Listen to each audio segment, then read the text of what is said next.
ఉపాధ్యాయులకు ఉపాధ్యేతర సిబ్బందికి నా నమస్కారాలు. విద్యార్థులకు నా ఆశీస్సులు. ఈ వీడ్కోలు సభ సందర్భంగా మరి నేను మాట్లాడాలనుకుంటున్నాను.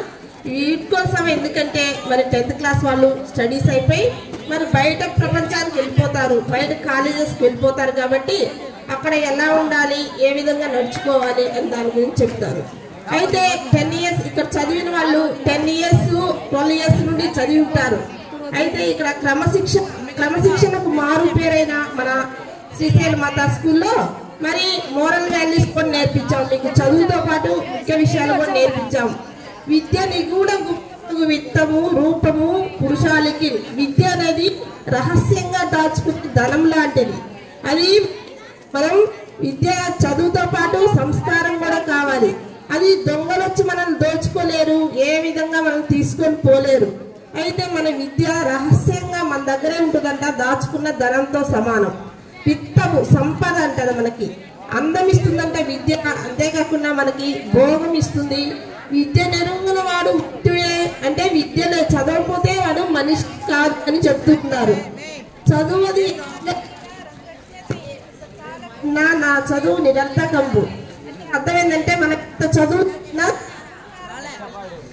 చదువుతో పాటు సంస్కారం కూడా ఉంటే మనకి చదువుకి ముఖ్యమైన లక్షణం అన్నమాట. గురువు లేక విద్య నీతి కాదు, భూమి కాక నీతి. అంటే గురువు లేదనుకో మనకి చదువు చెప్పే వాళ్ళు ఉండరు. అలాగే భూమిని పరిపాలించే రాజు లేకపోతే మరి పరిపాలన సక్రమంగా ఉండదని చెప్తూ ఉన్నాం.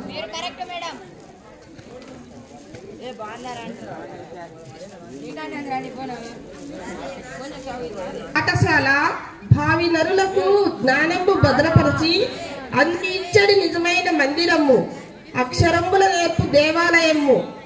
స్వచ్ఛమైన మనసు గల బాలలకు పాఠశాల ప్రేమగా అక్షరాలు నేర్పుతుంది. అది పాఠశాల జ్ఞానాన్ని అందించి బాలను మంచి పౌరులుగా తీర్చిదిద్దే దేవాలయం. తల్లి వల్లే బిడ్డలందరి తలలు నిమిరి వారి తలలకు ప్రేమ సామ్రాణి పోసి దివ్య సభ నింపి తేజముసకి 10 తరగతులు నేర్పుతున్న అధ్యాపకుడు. ఉపాధ్యాయుడు తల్లిలాగా బాలల తలను వాత్సల్యంతో నిమిరి చదువు నేర్పి హృదయాలు వికసింపజేస్తాడు. నైతిక విలువల పరిమళాలు తేజస్సును అందిస్తాడు. తల్లి అడి నుండి కాలిడి ధరణి పైన అడుగు వేసడి బుజ్జాయి బడికి రాగా అయ్యవారల చేత ఆలు గడిపి బ్రతుకు గృహసీమకు నంపు పాఠశాల. తల్లి ఒడి దిగి బుడిబుడి అడుగులు వేస్తూ పసివాడు బడికి వస్తాడు. ఆ బడి అతనికి ఉపాధ్యాయుల చేత చదువు సంస్కారం నేర్పించి కొత్త జీవితాన్ని అందిస్తుంది. ఎవరి జీవితంలోనైనా బాల్యమే అందమైన దశ. అమాయకమైన మనస్తత్వం తెలిసి తెలియని అల్లరి పనులు చేస్తుంటారు. అనంతమైన ఊహాశక్తి కలిగి ఉంటారు. భవిష్యత్తుపై చిగురించే ఆశలు ఉంటాయి. కలబోసిన దశ బాల్య దశ. స్వచ్ఛమైన మనసులతో ఆత్మీయతతో అభిమానంతో ఒకరి హృదయంలోకి ఒకరు ఒదిగి ఉంటారు. బాల్యంలో చేసిన పనులు తర్వాత తదనంతరం మీ జీవితానికి పునాది లాంటివై.